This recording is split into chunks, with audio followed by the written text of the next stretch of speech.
الحمد لله رب العالمين، الصلاة والسلام على خاتم النبيين وعلى آله وصحبه أجمعين، أما بعد فأعوذ بالله من الشيطان الرجيم. بسم الله الرحمن الرحيم. قال الله تعالى في سورة الأعراف: فأنجيناه والذين معه برحمة منا وقطعنا دابر الذين كذبوا بآياتنا وما كانوا مؤمنين.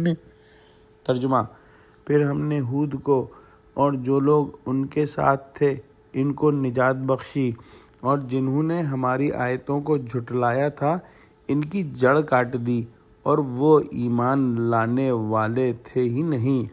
پچھلی آیت میں ہم نے پڑھا کہ ہود علیہ السلام نے اپنی قوم سے کہا کہ تم پر اللہ سبحانہ تعالیٰ کی طرف سے عذاب اور غضب کا نازل ہونا مقرر ہو چکا ہے، اور کیا تم مجھ سے ایسے ناموں کے بارے میں جھگڑتے ہو جو تم نے اور تمہارے باپ دادا نے اپنی طرف سے رکھ لیے ہیں اور جن کی خدا نے کوئی سند نازل نہیں کی؟ تو تم بھی انتظار کرو اور میں بھی تمہارے ساتھ انتظار کرتا ہوں.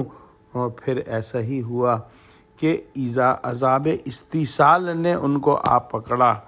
یہ بات پہلے بھی بیان ہو چکی ہے کہ جب کوئی رسول کسی قوم کی طرف بھیجا جاتا ہے اور وہ بنفس نفیس قوم کو اللہ کا پیغام پہنچا دیتا ہے اور قوم کے اوپر حجت مکمل ہو جاتی ہے، اور پھر بھی اگر قوم جھٹلا دے تو پھر ان کے لیے عذاب استیصال آتا ہے، جس کے بعد وہ قوم نسیم منسیہ کر دی جاتی ہے، مکمل طور پر تباہ و برباد کر دی جاتی ہے، اور اس میں سے صرف وہی لوگ بچتے ہیں جو ایمان لاتے ہیں.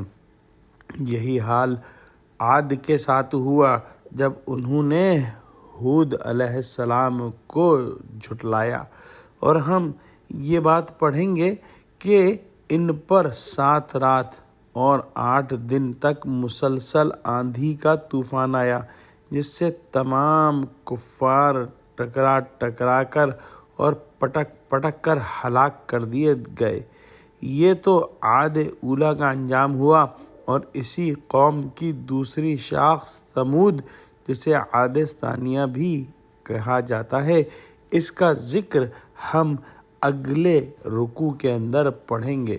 دعا کرتے ہیں کہ اللہ سبحانہ و تعالی ہم کو قرآن کا فہم عطا فرما، ہم کو سچوں سے جوڑے اور ہم کو پچھلی قوموں کے قصوں سے عبرت پکڑنے والا بنا. آمین. وآخر الدعوانا ان الحمد للہ رب العالمین. والسلام علیکم ورحمۃ اللہ وبرکاتہ.